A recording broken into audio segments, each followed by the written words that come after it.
On est dans une situation où cette planète pourrait devenir inhabitable. Moi, je me sens pas de rester les bras croisés à attendre que ça se passe. Bonjour, c'est Virginie, rédactrice en chef, éditrice du média L'Hérété. Je vous retrouve pour vous parler d'une conférence qui a eu lieu à La Rochelle. Dans le cadre des 30 ans de l'Université de La Rochelle, la fondation de La Rochelle Université propose une série de conférences depuis le mois de septembre. Jeudi 9 novembre, la rencontre avait pour thème la biodiversité, en présence de Sabrina Gaba, directrice de recherche à l'INRAE et au CNRS à Chizé dans les Deux-Sèvres. Le très connu et très truculent professeur de biologie Gilles Boeuf. Et il y avait également l'activiste écologiste très médiatique Cyril Dion. Il est aussi auteur et réalisateur. La soirée était passionnante. Le débat était animé par deux étudiants, Virgile et Alice, qui sont très engagés sur les causes de lutte contre le réchauffement climatique. Ils étaient présents il y a un an à la COP 21 à Montréal. L'amphithéâtre de droit, l'amphivalin de la fac de droit était rempli comme un œuf. Je suis pas sûre que tous les cours de droit aient autant de succès. Je vous laisse avec Cyril Dion qui nous parle de l'urgence qu'il y a à agir pour le climat. Que ce soit moi ou Gilles Boeuf depuis encore plus longtemps, on essaie de mobiliser un maximum de personnes et je pense que mobiliser les étudiants à un moment où ils vont choisir leur carrière et leur orientation professionnelle, c'est vraiment très important. D'autant plus qu'une bonne partie d'entre eux sont assez inquiets de leur avenir, de ce qui est en train de se produire sur cette planète. Donc si on peut leur apporter à la fois un peu d'éclairage et peut-être quelques éléments qui leur permettent de prendre des orientations puissantes, où ils vont faire partie des gens qui trouveront des solutions aux problèmes que nous rencontrons, ce serait pas mal. On a besoin que tout le monde s'y mette. Donc moi j'ai envie que tous les étudiants aujourd'hui se demandent qu'est-ce que je pourrais faire comme métier qui pourrait participer à résoudre le problème et en même temps qui pourrait me permettre d'exprimer mes talents et de faire quelque chose pour lequel je suis doué, qui m'épanouit, qui me rend heureux. Du coup ça rejoint un peu la question de l'entourage social, ma question, mais comment on fait pour toucher des gens qui n'ont pas cet entourage social qui leur permet d'être militants et d'être déjà sensibilisés? Malheureusement, quand on regarde les trajectoires qui ont été imaginées notamment par le GIEC, on est à peu près dans les clous, donc ça veut dire qu'on n'est pas mieux. En revanche, ce sont les impacts qui sont plus importants que ce qu'on imaginait.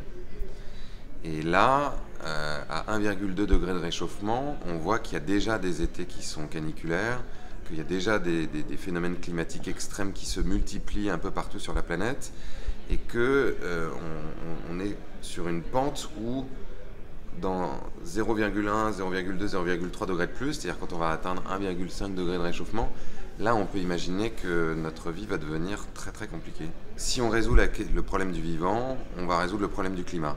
En revanche, on peut essayer de résoudre le problème du climat, par exemple décarboner, en continuant à détruire le vivant. Il faut qu'on fasse très attention à ne pas croire qu'on résout un problème en créant un autre.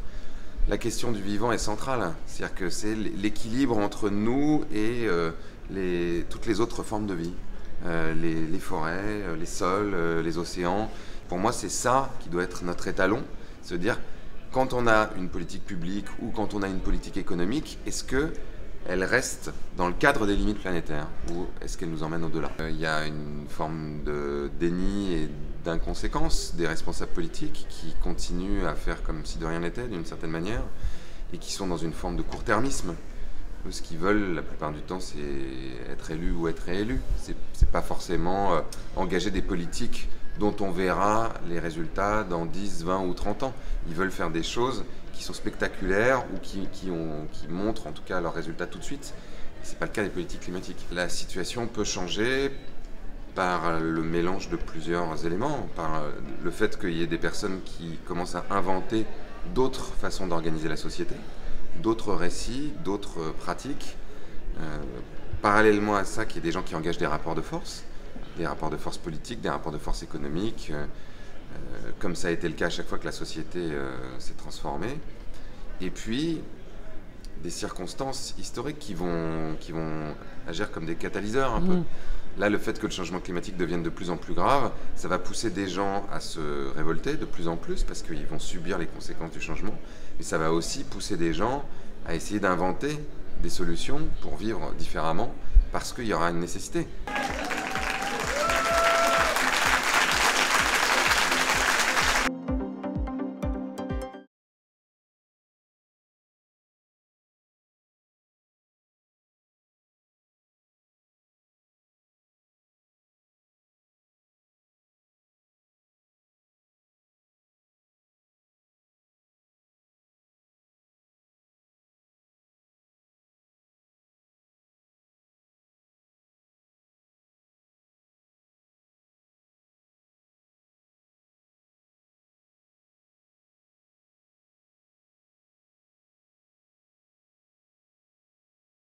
Qu'on peut donner à la justice le temps d'étudier l'ensemble des éléments pour statuer de façon certaine.